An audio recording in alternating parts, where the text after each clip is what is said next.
ลื่นเอากบกบกบ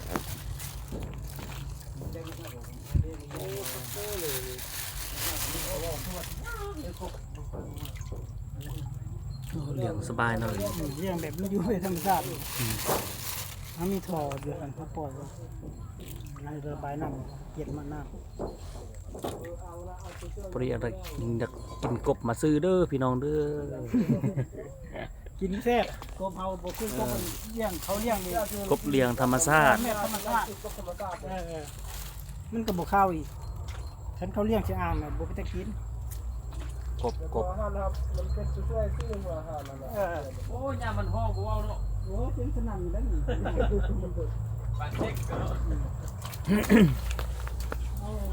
เวลาที่เป็นพันเฮาเอา กบกบ ไว้ก่อนไปทำแต่ก็แม่เองแล้วก็แม่ลงก่อนมันไข่ก่อนลูก ไปกินกบมาเด้อพี่น้องมาสุดประมาณ200กว่าตัวนี่แหละอยู่นี่เลี้ยงกบ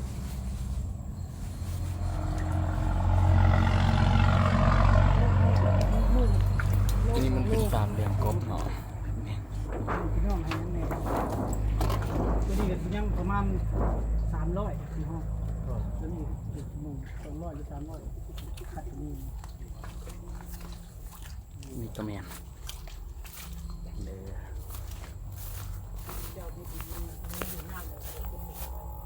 อันนี้ก็แมนแต่ว่ามันจะอยู่ในฟุมไม้เนาะพี่น้องประมาณเนี่ยประมาณอยู่นี่ประมาณ400กว่าตัวน่ะนี่เด้ฟาร์มเลี้ยงกบนี่ เป็นบ้านห้องตรงย่างบ่ได้เส้น เพราะว่าทิ้งไปอยู่น้ำเป็นตัวเดียวคือว่าเอาเหนียวนะ โอ้โห ผสมทรายมันเหยียบมันเหนียวแล้วจนมันรอดคือเขาโบกเกลือนนี่นะไปอยู่เกลือนนั่นพอดีเหนียวนะมาลาด มันแห้งเป็นซุ่มเครื่องแรกผมเนี่ย อบอบอบอบอบอบอบอบอบอบ ตาลานคือตาลานนะ เริ่มนอน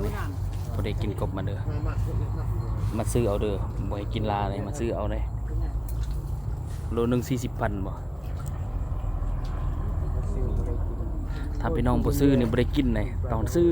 มาเลยต้องได้ซื้อเด้อพี่น้องปนกบ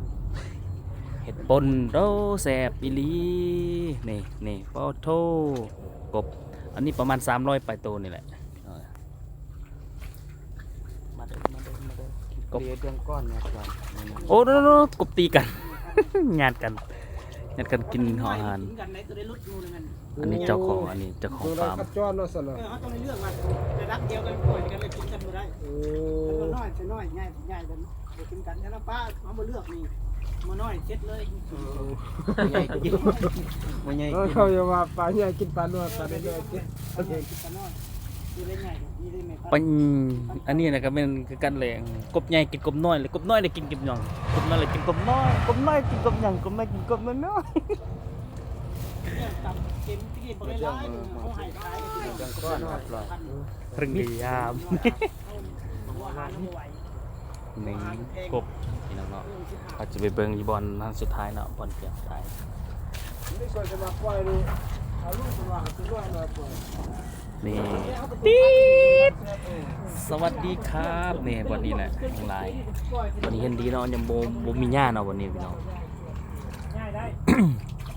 ถ้าเด้อพี่น้องไปกินกบ มันเป็นขาเลย อยู่ฟาร์มกบนี่มันอยู่อันน่ะบ้านปลาไหลเนาะพี่น้องเมืองท่าพระบาทถ้าพี่น้องผู้ใดสนใจอยากกินก็สามารถมาเบิ่งเนาะมันมีหลายสุดเลย มีหลายโตงั้นเราอยากกิน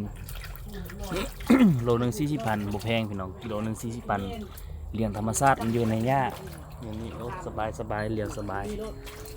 มันตัวแม่แล้วตัวนี้ขาวล้วนเลย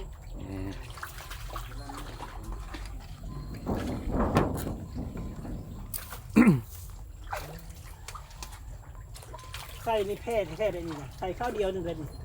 มันถึงหัวอาหารแห้งงาม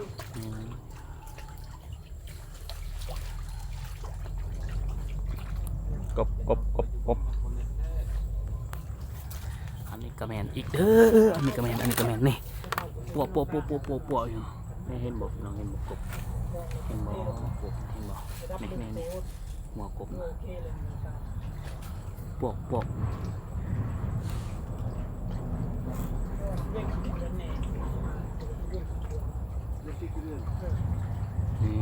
โอเคเนาะพี่น้องเนาะคลิปเฮาจบสำนี้เนาะพี่น้องถ้าผู้ใดท่านใดสนใจที่อยากกินกบก็มาซื้อเอาเลยเนาะพี่น้องอยู่ที่บ้านปลาไหลเมืองขาประบาดเนาะพี่น้องมาเลย มันมักทุกยอดกบเนี่ยกัน โอเคเนาะ อาหารมันแท้ คลิปเฮาจบสำนี้เนาะกิโลนึง40,000เด้อพี่น้องอยากกินนะสามารถมาซื้อได้เนาะพี่น้องโอเคผู้ชายทุกคน